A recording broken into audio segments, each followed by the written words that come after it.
everybody, it's Eric Pappenfuss. It's Friday, so it must be a buy day, and today we are going to talk about two 19th century American dietary reformers that have literally changed the way we think about food and health in today's world. Are you excited, Amanda? This is riveting. Let's get right to it then. All right. Our first book, which just came in, is a really, really interesting book. And it's a little nondescript. You can zoom in here.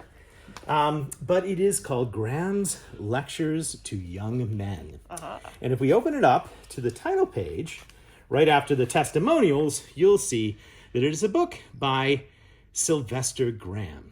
A lecture to young men on chastity, intended also for the serious consideration of parents and guardians by Sylvester Graham. Now, this is a later edition. It's the 7th edition, but any books by Graham during his lifetime are very rare today. But in the 1830s, he was all the rage because he developed a sort of cult of lifestyle that was based upon nutrition and exercise and bathing regularly and all sorts of things that weren't all that common in the 1830s. One of the things that he believed in was eating whole grains, especially whole grain bread. I'm reading to you from page 146. The food, therefore, must be of such a character as it will pass through the stomach and intestines with the least irritation and oppression, while at the same time it affords a sufficient supply of nourishment. Good bread, made of coarsely ground, unbolted wheat or rye meal, made of cracked wheat or rye or Indian corn, well, that's the ticket. These taken with or without a little good unfermented molasses at proper times and freely masticated will digest easily and pleasantly and will be sure to keep up the regular and healthy motion of the late bowels. And Graham also wrote a cookbook, but this is his lecture series, his very popular lecture series. Now, he was known for what was called Graham flour, and it became all the rage. It was basically a whole wheat flour. He did not believe in the highly processed white flours that we can still buy today in our grocery stores. And people pretty soon after Graham's time came up with a recipe for it that we know today as the Graham cracker, sponsored by Nabisco. Now, did I mention today's episode had snacks? Well, it does.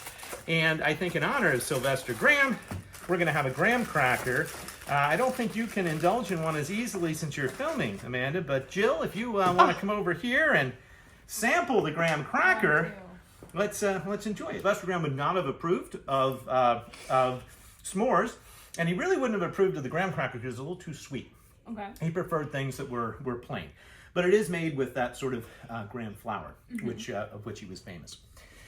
Now, according to Graham, in his lectures, there were two things that really were most important to the human race. And one was nutrition, and the other was reproduction, because, well, how else would we continue as a race, right? That's fair. He not only suggested this type of bread, but he also wanted young men to avoid all types of luxury and anything that would be a little too spicy. So we wanted bland food, we didn't want it too hot, we certainly didn't want any comforts along with it. I'm going to read you one more chapter agree. because you agree? Good. Because this book is just amazing in terms of what it is suggesting here.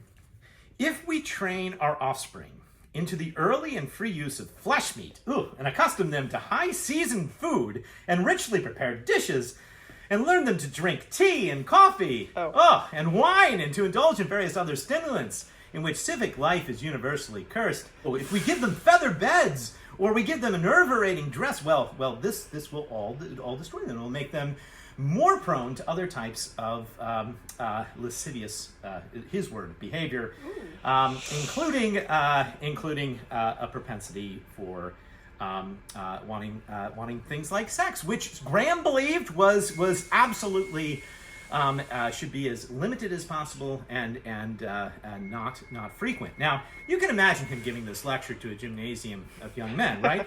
And he even goes on to say that the secret indulgence which young men sometimes would take part in, that this would lead to insanity. And there's actually a letter in this book from the Massachusetts Lunatic Asylum talking about how insanity can be caused by this violent distemper.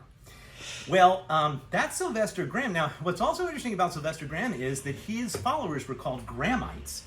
And there were hundreds of them. And he gave this advice at the same time the U.S. was experiencing a cholera outbreak. And at the time, nobody really understood germ theory. This is a little early for germ theory. And notices would go up around New York City. This is an 1830s notice about cholera. And they basically say things like, don't eat vegetables or fruit. You know, if you're going to drink, don't drink too much. I mean, he might have agreed with don't drink too much, but we really said don't drink at all.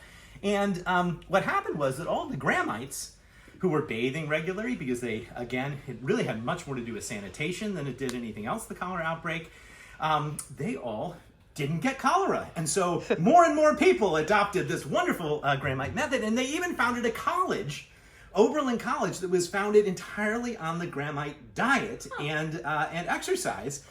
And this is a true story. There was a professor at Oberlin who was fired because he did what at the dining room table, Amanda or Jill? Either of you like to guess? Eat a vegetable? No, they wanted him to eat vegetables. Okay. Remember, vegetables were good. Right, Fruit was good. Did he have a drink of wine? He put pepper. He put pepper on his food, and that was a terminal offense. He actually smuggled in a pepper grinder into the dining hall, and he was gone. Now, the most important sort of devotee of the Grahamite philosophy in 19th century America was a man by the name of John Kellogg, who founds Kellogg's breakfast cereal. And Kellogg believed, like Graham, in breakfast, and Kellogg first invented something called granola with an O that we know today, and that was basically graham flour sort of baked really stiff like a grape nut would be, and then eaten for breakfast. And then eventually he wanted something a little softer, easier to chew, and what did he come up with? The cornflake. That's right. And it was also made with Graham. Now, again, I don't think Graham or Kellogg would approve of the chocolate that is added, but it's so good. And if you add, if you just enjoy the cornflakes, you'll do it. Now, our second book, Amanda, is also very interesting because this is the Kellogg book, and he's the first to really popularize the art of massage. This is a later edition of Kellogg's work. Kellogg invents and copyrights soy milk. He also invents peanut butter as a means of having a non-dairy butter.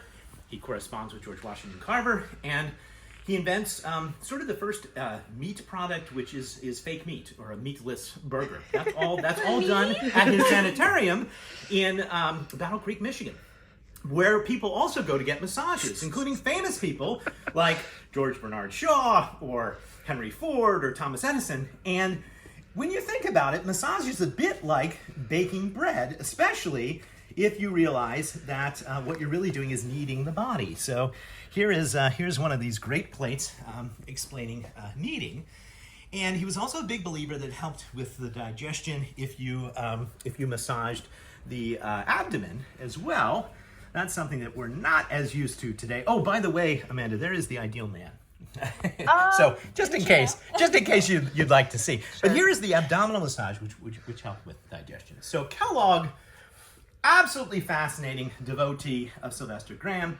We wouldn't be eating breakfast today like we do without him. And it all goes back to this 1830s period of religious revival and Sylvester Graham's little brown book of lectures to men. Okay, we're going to end with a funny book this week, guys. And this is one that you showed me, Amanda. Uh-oh. So it won't be too surprising. It's Mouth Sounds, which is really good because it includes a free record. Not a vinyl record, but a plastic record. I don't know if all of our viewers under the age of 25 have ever seen anything like this, but they did used to have them in books. Yep. And it has all types of mouth noises, from the classic raspberry all the way to the not as classic frog croak, which is a good one, and the slap pop. So if you could hold the book for a moment, I will attempt to demonstrate the slap pop. You have to first put your mouth in that, and then, okay. We'll see, here we go. Not bad, right? Okay, you can make that noise and others with Mouth Sounds. Thanks for watching. Please watch next Friday and every Friday for more adventures in the world of books.